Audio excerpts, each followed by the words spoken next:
दिल्ली के अंदर विभिन्न राजा हुए हैं, विभिन्न विभिन्न प्रकार के बादशाह हुए हैं। उन बादशाहों और राजाओं के द्वारा दिल्ली में विभिन्न विभिन्न कलाओं की निर्माण करते हुए मस्जिदें, राजाओं की बावली और न जाने महल, किले, बहुत कुछ दिल्ली की अंदर निर्माणित है, बचा हुआ भी है और अवशेष भी बचे हुए हैं, विशेष भी चीज़ें बची हुई हैं। तो उनमें से आज मैं आपको 3 दिखाने जा रहा हूँ। मेरे पीछे यहाँ पे लिखा हुआ है, इसका तीर का निशान भी है, जमाली कमाली मस्जिद, कुली खां का मकबरा और राजाओं की बावली। तो इनमें से हम जा रहे हैं जमाली कमाली मस्जिद की तरफ, और आप आएंगे, हम मुड़ने वाले हैं जमाली कमाली मस्जिद की तरफ। और जैसे जैसे हम जा रहे हैं, ये दीवारें जो 800 साल से गवाही दे रही हैं इस बात की, जो छत विछत हो गई है और एक ये रास्ता लगता है कि उस समय चारों तरफ से ऊपर एक पहाड़ी के ऊपर इसका निर्माण किया गया था। और जैसे हम जाएंगे मस्जिद की तरफ, राजाओं की बावली की तरफ आपको दिखाएंगे। और बड़ी खुशी से मैं आपको दिखाने जा रहा हूँ, ये पत्थर, ये टेढ़े मेढ़े रास्ते, ये 800 साल पहले की कहावतें आज मैं आपको दिखाने जा रहा हूँ। जितना समय लगता है जितना दिखाऊंगा। यहाँ से इस मस्जिद का टोम नज़र आ रहा है और इस टोम को आप देख सकते हैं। आओ, ये मस्जिद का टोम था।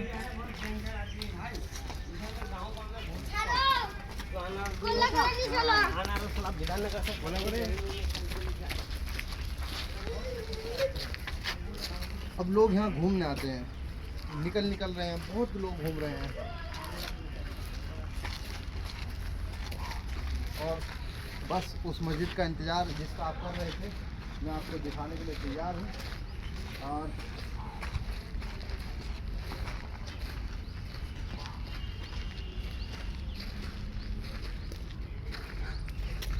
बाहर एक बोर्ड लगा है, भारतीय पुरातत्व सर्वेक्षण का।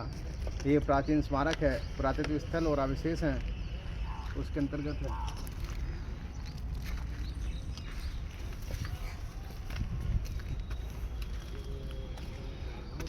Zamali Kamali Mosque and Tomb. This mosque and the adjoining tomb are associated with the name of Sheikh Fazlullah, also known as Jalal Khan. Zoom करके दिखा दीजिए।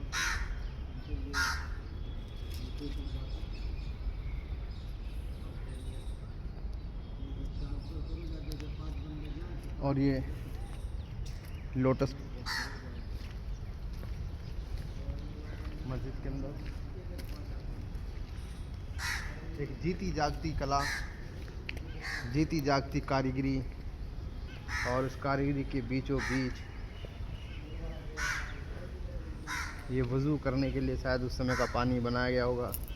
वज़ू करने के लिए पानी इकट्ठा होता था, लोग बैठकर वज़ू करते थे और एक वज़ू खाना बन सकता था। ऊपर की साइड से मस्जिद और ये आंगन। मस्जिद को और करीब से मैं आपको दिखाऊंगा। पूरी मस्जिद एक बार दिखा दो।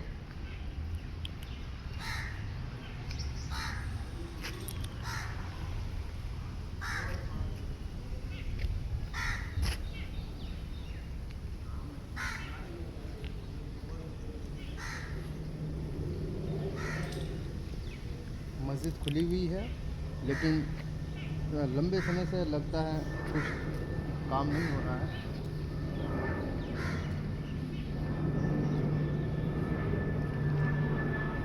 शायद नमाज भी नहीं होती है। और बस अभी एक स्मारक के रूप में बचा है। ये कारीगरी दीवारों पर नक्काशी, फूलों और उर्दू फारसी का उपयोग करते हुए लिखी जाती थी मुग़लकालीन सभ्यताओं के साथ। और बड़ा अच्छा लगता है ये सब चीज़ें देखकर, मन में एक अजीब सी हलचल होती है जब इस सब चीज़ों को देखते हैं। अब तो मैं इसके अंदर, अब तो मैं आपको दिखा के लेके नहीं जाऊँगा। उस समय में ये बड़े हैवी पत्थर 800 साल पुराने ज़माने की हैं। 800 साल पुराने कौन सी टेक्निक से ये इतने बड़े बड़े पत्थर से इतनी ऊंची मस्जिदों का निर्माण किया जाता था। और कलाएँ एक से एक। आज जब मशीनों का दौर है, मशीनों में इतने सुंदर कारीगरी के साथ चीज़ें बनाना बड़ी मुश्किलात होंगी।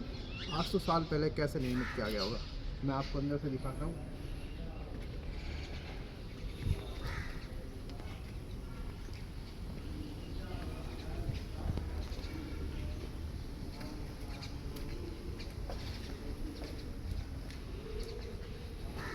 एक अंदर से बिल्कुल नियर से लेके इसका ऊंची छत और ये कारीगरी और इसमें रोशनी करने के लिए समय पर लगाए गए और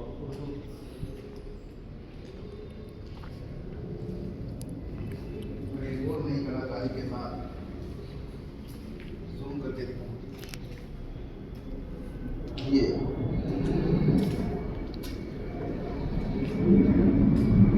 और इन टोम्ब्स पर उर्दू के अंदर लिखा हुआ है पत्थर पर खुदाई की गई नक्काशी।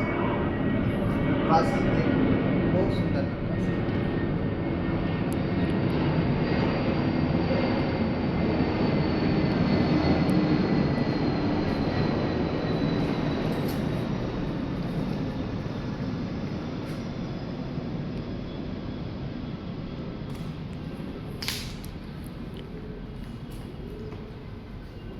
करीब से एक बार इसको जरा और जूम करके दिखा दो।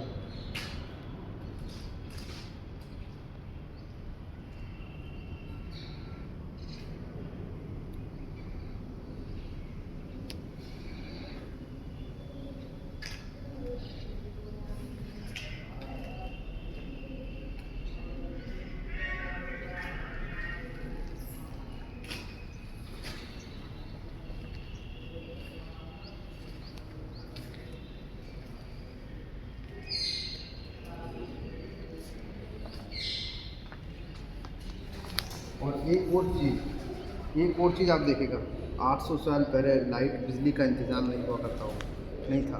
उस समय रोशनी करने के लिए इस टाइप के एक दीवार के अंदर एक आला सा बना दिया जाता था जिसके ऊपर रखकर रोशनी की जाती थी। आज भी बिल्कुल विलुप्त सी हो गई हैं। आज मैं इसको करीब से दिखाऊंगा और आप देखिएगा कि कितनी सुंदर तरीके से इसको सजाया जाता था कि उसके ऊपर एक दीप जलाकर उसमें रोशनी की जाती थी। एक इस साइड है, एक उस साइड है, एक बिल्कुल बीचों बीच है। और मस्जिद का पूरा एक आंगन एक सुकून देने वाला है। 800 साल पहले इस मस्जिद का निर्माण क्या होगा, बड़े बड़े पत्थर लगे होंगे। आप देख सकते हैं कि ऊपर ये कलाकारी जो हर एक ऊपर की गई है, उस वहाँ पर जलाने के लिए मोखले छोड़े गए हैं जिससे कि दीप प्रज्वलित हो चुके हैं।